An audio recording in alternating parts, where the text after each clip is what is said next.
Good morning, everybody. Actually, I'll tell you a little secret. It's afternoon because it is supposed to rain tomorrow, and I wanted to get ahead, let's just say that. But I'm out here in the front yard with my pasture vacuum hooked up, as you can see, and I'll show y'all one of my favorite cats. Well, she picked me, and then I just love her back. This is Angora. And Angora has been with us a very, very long time. She is the sweetest, most loving cat. She's old and she still gets so excited, just like a little kitten, and runs through Mama's house like she's on a tear from time to time.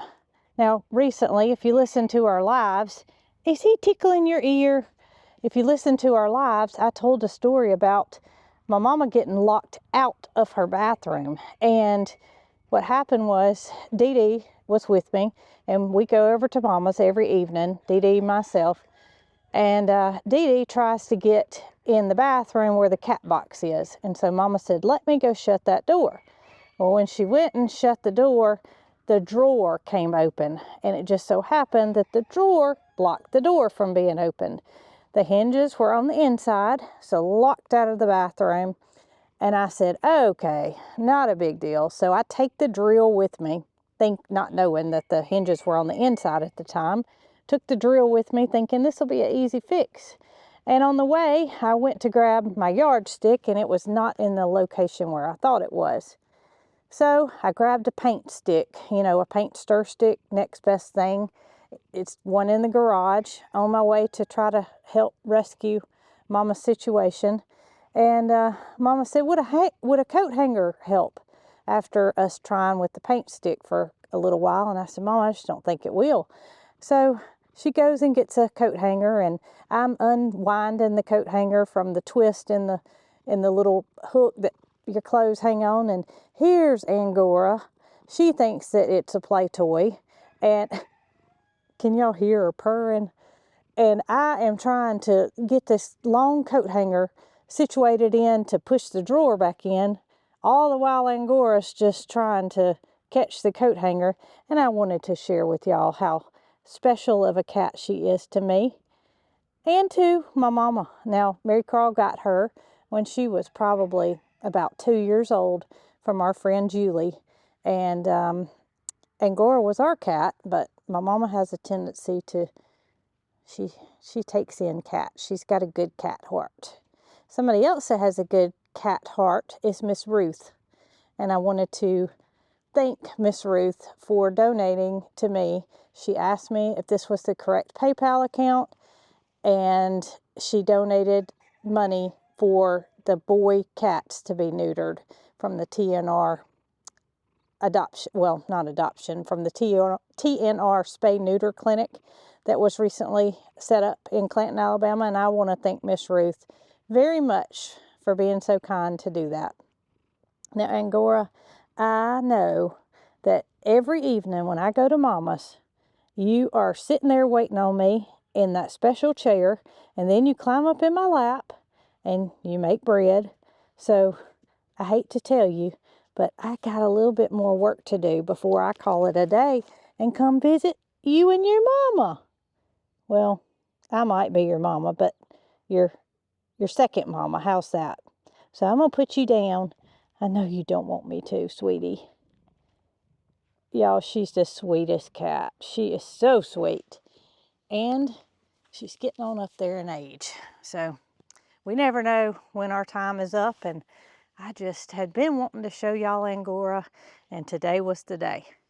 So I've got the Greystone Pasture vac hooked up behind my bighorn, and it's almost time to put the animals up. It's getting towards the end of the day. I'll show y'all the sky. It's very overcast, and it's probably gonna rain most of the day tomorrow. So I wanted to be sure that I got something recorded, and also wanted to get something accomplished, and that is I'm going to go put the animals up and see if I can't get a little vacuuming done in their pasture. We usually use the vacuum more so in Willie and Resca's pasture because there's only 2 horses that need to be put up in there versus 9 goats, 2 emus, 2 donkeys, and 2 pigs that are in the other pasture. So we're gonna go put them up, and it's gonna be the nighttime call for them. It's their last and only feeding of the day for the goats, and see how this goes. Well, y'all didn't even look up as I was driving across your pasture. It's a good thing I wasn't coming to take y'all away or something. You wouldn't have even known it. And now you realize I got a little something. I'm pulling a little something behind my side-by-side. So the pigs don't usually get fed twice a day. They're once a day kind of feeding. As you can see, either one of them have missed a meal, but their food is measured out. And we got these guys that, well, they think it's time to eat all the time, but they only eat 1 time a day. Where are Jessie and Honey? Oh, they're over there in Ernest T. and Opie's stall. This is going to be interesting. We try to keep that gate shut, and that way Ernest T. and Opie always have a empty stall at the end of the day. Are you trying to get in my side-by-side? No, that was Gus. Gus, hey buddy, I'm gonna give you a little food. Come here. Loretta, look, that's not a scratching post, but you do have a scratching post. You do have one. Let me get your bowl up so we'll have one for tomorrow. All right, come on, pigs. Come on, babies. Come on. Come on, Gus. Yeah. Come on. They said, no, you just fooling us. We don't get fed. We don't get fed in the afternoon, Mama. Come on in, Gus. I'm going to shut this door, and I am going to give them a little something because, well, I just don't think that would be right if I called them in here and got a bowl and then didn't feed them anything. So, not going to get much. Hey, I'm locked in here with y'all. How do you like that? I put a little clip on that gate because I don't want any escaped pigs. Speaking of escape, another story that I told on the live. Y'all, this is a wild one. I'm going down Interstate 65, coming home from Birmingham with Mary Carl in the car. And lo and behold, I look in the middle of the median and there is an emu running wild. And I thought, what in the world? I think I've seen everything that can be seen except for an emu. Oh goodness, you spilled it. And I think I got a little slobbery. Oh y'all, she ran slap into the gate with her bowl. Baby, you spilled all your food. Just set it down and eat your food. No. Yeah. Loretta, you're spilling it all. And my camera's steadily going up in the air. Ernest said, what is that? Atta girl, set it down, then you can eat. Oh my gracious. So she's back walking around. I've told y'all before, the reason we didn't shut the door is because they would try to tear it up. And she has spilt just about all of her food trying to get out the door. She does this when it's wet food in the bowl in the morning. What she doesn't realize is she's losing half of it. She ran into the door. Bramble's behind me and he is like, what in the world is that pig doing? Loretta, I need to get something done before dark hits. But you have literally stole the show. And Gus down here, the whole time she's carrying the bowl around, he's eating the little bit of food that I put in his bowl. I just kind of panicked and I thought, well, I'm going to have to do something to help. And about that time, it was almost 5 o'clock. Traffic on I-65 is crazy in between, say, Calera and Clanton any time of day. But this was 5 o'clock traffic. Cars just zooming by going both ways.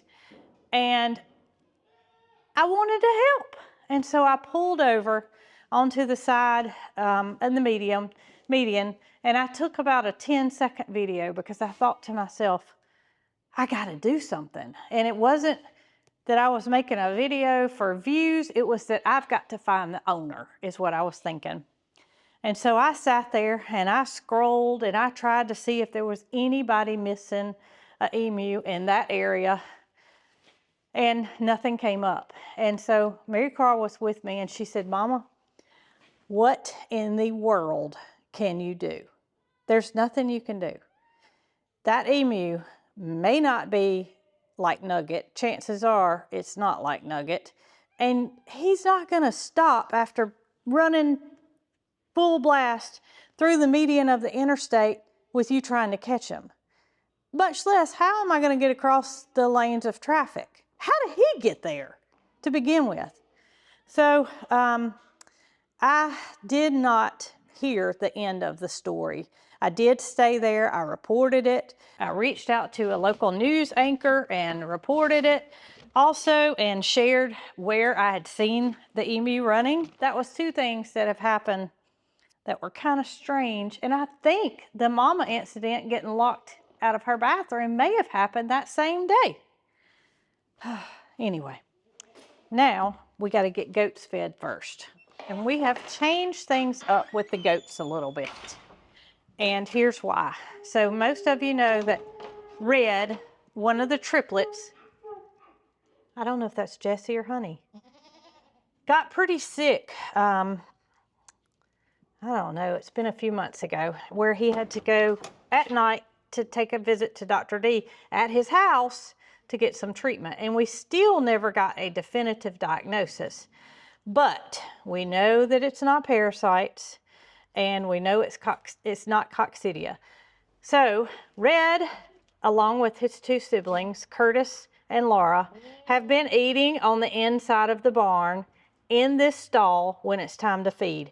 And you'll see, as soon as I open this door, those three will be standing here. And I just feel like they were not getting as much nutrition as they should. Red is still a little bit thin.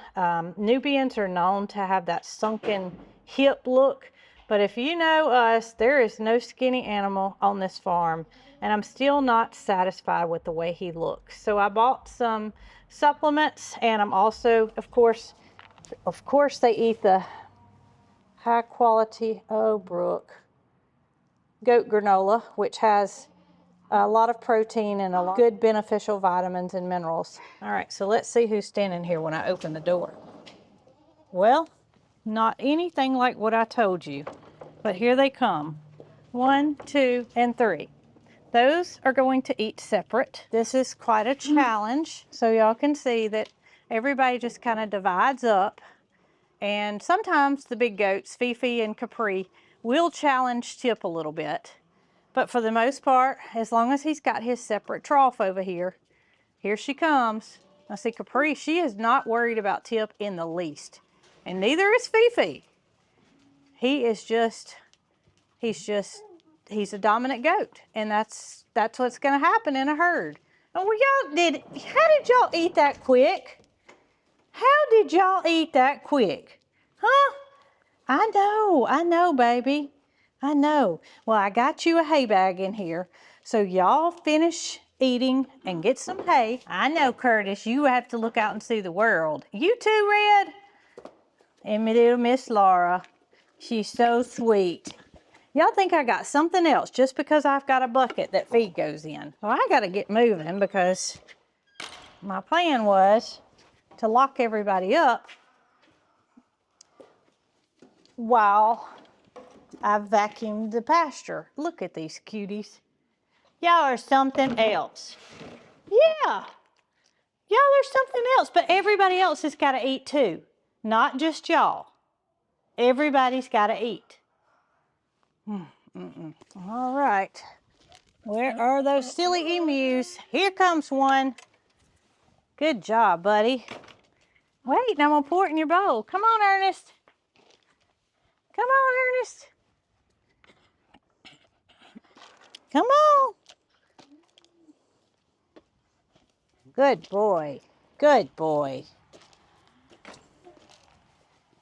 Okay, okay, let's put it in your bowl. Let's put it in the bowl.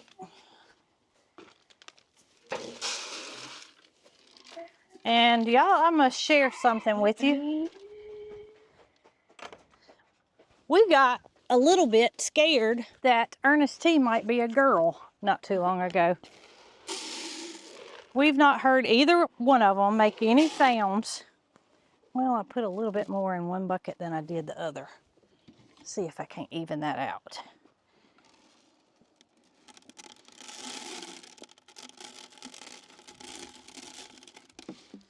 Jesse and Honey, they switch buckets the entire time they eat. It really doesn't matter, but I don't want one of them to get empty before the other one. So, Ernest is much bigger than Opie is. And that made me think, could it be a female? Could he be a she? And so I reached out to PETA over at Milligan Farm, who had the babies and who did the DNA test on them. DNA tests can be wrong sometimes. She does a blood test. It's not likely that it will be wrong, but it can be wrong. It's no fault of the owner. It's just something that happens. And I said, oh my goodness, what am I going to do if Ernest is a girl? Because the whole plan was to not have any females. And lo and behold, on one of the last videos, I had some water. I was emptying out the troughs over by the pigs, and Ernest and Opie were playing in the water, and I heard both of them make the grunt sound. I know that they're both boys. And that just, whoo, talk about an ease of mind. I thought to myself, I'm going to have to build another pasture. I'm going to have another female. And this is not going to be good. But luckily, everything did work out. Now, Pocket, she could care less that I'm feeding. And I'm whispering because I don't want her to catch a whim that I'm feeding everybody else. And she'll get all this piled up in this corner. Y'all look over here. I don't know if you can see how much higher it is. Oh, she hears me. She hears me. We'll come back and we'll see how far she gets on that bed before too long. I'm gonna go ahead and I'm gonna leave these guys in here, these 3 goats. They've got hay. They're good until I get finished vacuuming the pasture.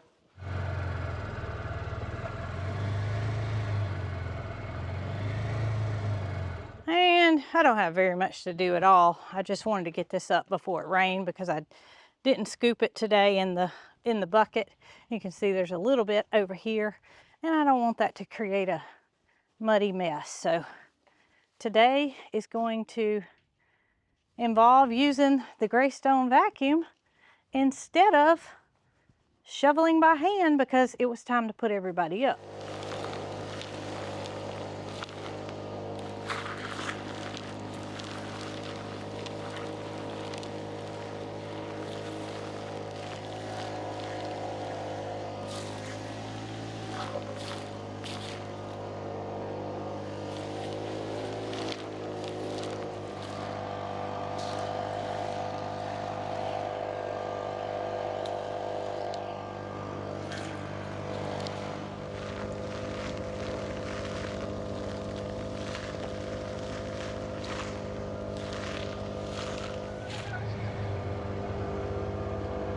Well, I'm glad to get that done before the rain comes.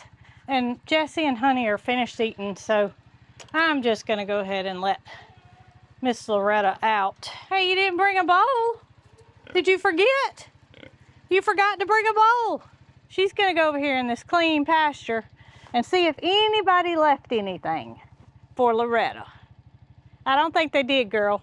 I'll get this pasture gate shut so I can go back and feed those leftover few mouths that didn't get fed earlier, and that would be the cows and Pocket. But I want to show y'all who didn't let me down today. I don't know that y'all can see them. Let's just go over there. Hello, Rocky and Mr. Bandit And it didn't stop there. Bramble was sitting out here out front waiting on me to come back. You know where this pasture vacuum is going to park, don't you?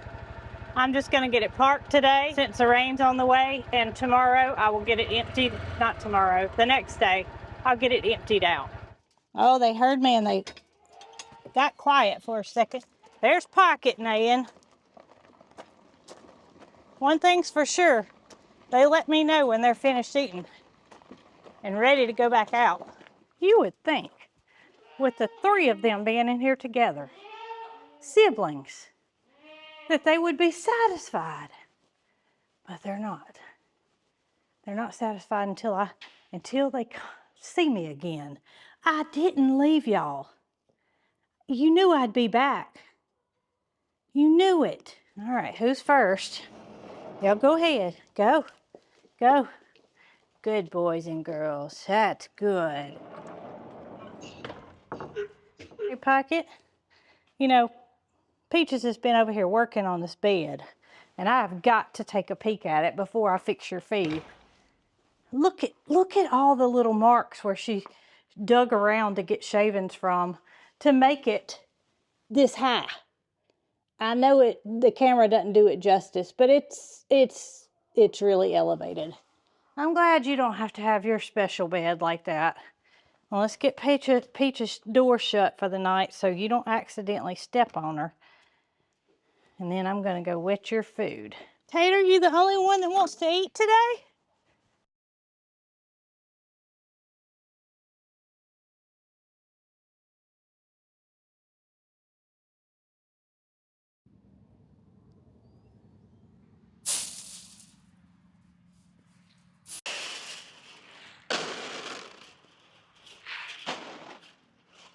Here we come. Come on, sweet girl, you wanna come back down here today? Come on.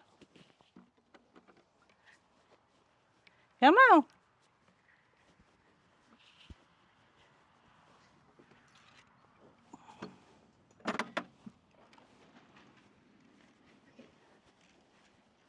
Y'all see that orange donkey bucket laying on the ground? Miss Loretta over here, that's the first thing she did when I opened her gate, is she came over here and knocked that orange bucket off the fence to make sure Jessie and Honey didn't leave anything. Pocket, not Pocket, Loretta. And you could flip a bucket too, look at you. Thought there might be something under there, didn't you?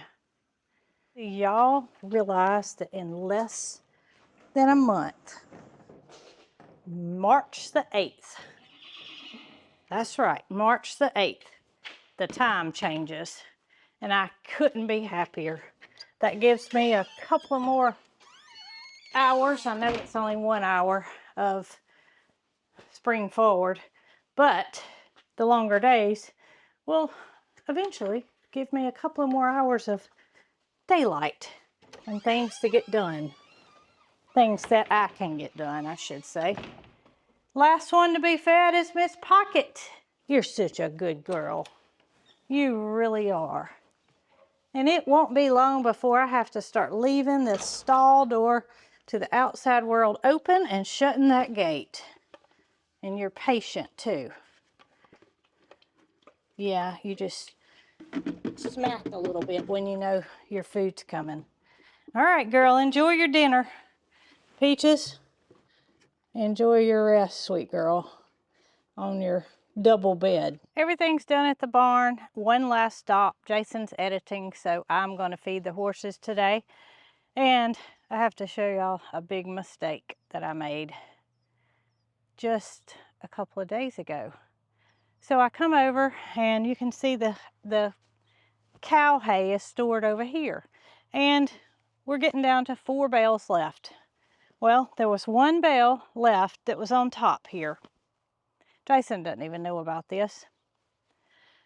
So I get my tractor, I put the spear on the front of it, and the way it was positioned, I have some forks sitting right here that are extremely heavy. So I came in right here, and when I put it on my spear, I was at an angle, so the bale was not on straight.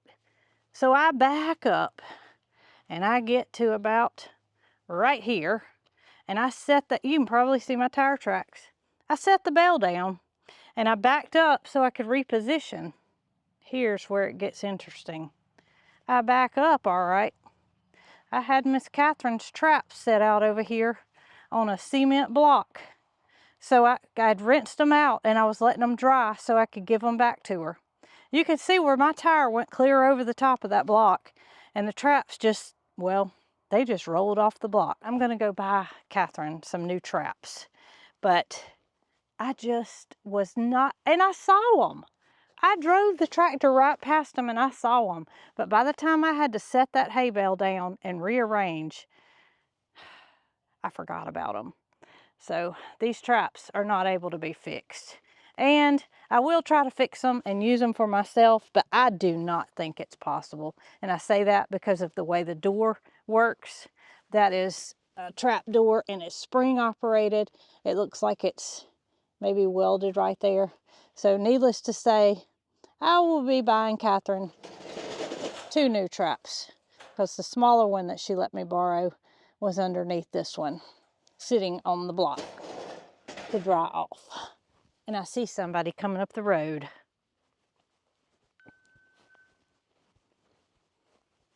Here she comes. Can y'all see her? This is about the time of day, every single day, she makes her way back to the barn slowly. And she spends her time still down there at the old barn. Haven't seen her inside the barn. I've only seen her outside. I've seen her sitting on the cement blocks and just sunning, but that's the territory that she's familiar with. And obviously, as long as she's being fed here, she doesn't feel challenged. Come on, sweet girl. Come on. Come here, baby. You gonna help me fix this horse feed today? Oh, yeah, I bet you help Jason fix it every morning, don't you? I got Willie's fixed. Gotta get Rescus.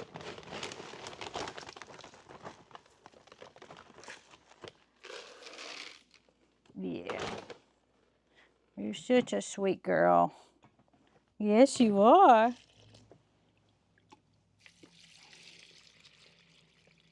As I get everything closed up for the night and get ready for another day, I have no doubt what I'm going to be doing tomorrow. Rain or shine, I'm going to get Miss Catherine some new traps because I just was not paying attention and I wouldn't dare give somebody something back that I had tried to fix. So, y'all, goodness gracious. Tucker and Bandit out here guarding what's left over of the mulch pile. Tucker, you sharpening your claws, girl? You should have been over here to remind me that I had to be careful when I backed up because I'm the one that set those traps right behind the tractor. I hope that y'all enjoyed this video, and until next time, y'all be good.